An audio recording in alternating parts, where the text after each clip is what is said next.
மோஸ்டா யுஏஇல இருக்கக்கூடிய எல்லாருக்குமே இது தெரிஞ்சிருக்கும். The most viral dessert shop ஆன B11 ஃபேமஸ் லோட்டஸ் பிஸ்டாச்சியோஸ் கொஷாரி எப்படி பண்றதுன்னு பாத்துடலாமா? இதுக்கு நான் 1/2 கப் பாஸ்மதி அரிசியை 1 மணி நேரம் ஊற வச்சுட்டு குக்கர்ல ஒரு விசில் போட்டு எடுத்து தனியா வச்சிடலாம். இன்னொரு பேன்ல ஒரு 2 டேபிள் ஸ்பூன் போல பட்டர் சேர்த்திருக்க. ஒரு 100 கிராம் போல குனாஃபா டோ வந்து இந்த மாதிரி நல்லா ரோஸ்ட் பண்ணி எடுத்துக்கலாம். இப்போ அதே பேன்ல பாஸ்மதி சாதம் வேக வச்சிருந்தோம் இல்லையா, அதை அப்படியே சேர்த்துட்டு ஒரு 2 கப் போல ஃபுல் கிரீம் மில்க் ஆட் பண்ணிருக்கேன். ரைஸ் புட்டிங் பண்றதுக்கு ஆரம்பத்துல இருந்தே நம்ம வந்து மில்க்ல வேக வைக்கலாம்.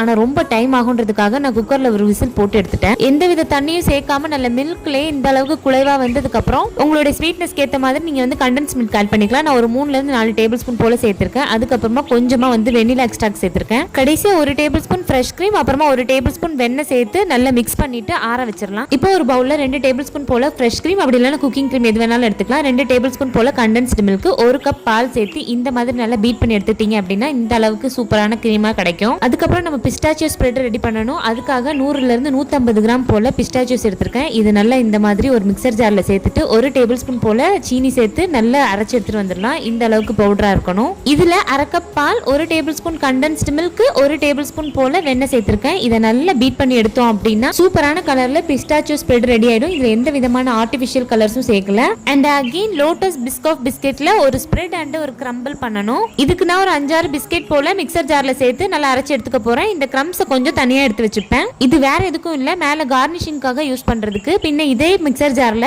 இன்னும் ஒரு 4-5 பிஸ்கெட் சேர்த்துட்டு 1 கப் போல ஃபுல் ஃபேட் மில்க் சேர்த்திருக்கேன். அதுக்கப்புறம் ஒரு 1/4 டீஸ்பூன் போல சின்னமன் பவுடர், 1 டேபிள் ஸ்பூன் போல கண்டென்ஸ்டு மில்க், அதுக்கப்புறம் 1 டேபிள் ஸ்பூன் போல பட்டர் சேர்த்து நல்லா பீட் பண்ணி எடுத்தோம் அப்படின்னா நல்ல சில்கியான பிஸ்காப் ஸ்ப்ரெட் ரெடி ஆயிடும். அடுத்து இதுல ஒரு லேயர் கிறிஸ்ப் அண்ட் ஃபிளேக்ஸ் இருக்கும். அது பண்றதுக்கு நம்ம பஃப் பேஸ்ட்ரி அப்படி இல்லைன்னா இந்த மாதிரி ஸ்ப்ரிங் ரோல் ஷீட்ல வந்து நல்ல பட்டர் வந்து கிரீஸ் பண்ணிட்டு 180 டிகிரி ஏர் ஃப்ரையர்ல ஒரு 5 மினிட்ஸ் வச்சோம் அப்படின்னா நல்ல கிறிஸ்பியா இந்த மாதிரி கிடைச்சிரும். அவ்வளவுதான், எல்லா எலிமெண்ட்ஸும் தயாரா இருக்கு. இப்போ இதை செட் பண்ண வேண்டியதுதான். இப்போ ஒரு ட்ரேல ஃபர்ஸ்ட் லேயர் வந்து ரைஸ் புட்டிங்கும், செகண்ட் லேயர் குனாஃபா சேமியா நல்லா தாராளமா சேர்த்துக்கோங்க. தேர்ட் லேயர் நம்ம ரெடி பண்ணி வச்சிருந்த அந்த கிரீம், ஃபோர்த் லேயர் நல்ல கிறிஸ்பியான அந்த ஃபிளேக்ஸை நல்லா பொடிச்சு தாராளமா தூவி விட்டுக்கோங்க. அடுத்த லேயர் பாதி பிஸ்டாச்சியோ ஸ்ப்ரெட், பாதி வந்து பிஸ்காப் ஸ்ப்ரெட் வந்து ரெடி பண்ணி வச்சிருக்கோம், அதையும் சேர்த்துடலாம். அடுத்து கார்னிஷிங்க்கு பிஸ்காப் கிரம்ஸ் அண்ட் பிஸ்டாச்சியோ சேர்த்து டெக்கரேட் பண்ணி மூடி வச்சு ஃப்ரிட்ஜில் ஒரு 2 to 3 hours செட் பண்ணோம் அப்படின்னா B11ல கிடைக்கிற அதே டேஸ்ட் கொஷாரி ரெடி ஆயிடும். ஹைப்புக்கு வர்த்தான்னு கேட்டீங்கன்னா கண்டிப்பா வர்த்துதான். இதே நீங்க வீட்டில் ட்ரை பண்ணீங்க அப்படின்னா மைல்டு ஸ்வீட்னஸோட உங்களுக்கு ஏற்ற மாதிரி பண்ணலாம். வீடியோ பிடிச்சிருந்தா சப்ஸ்கிரைப் பண்ணிக்கோங்க.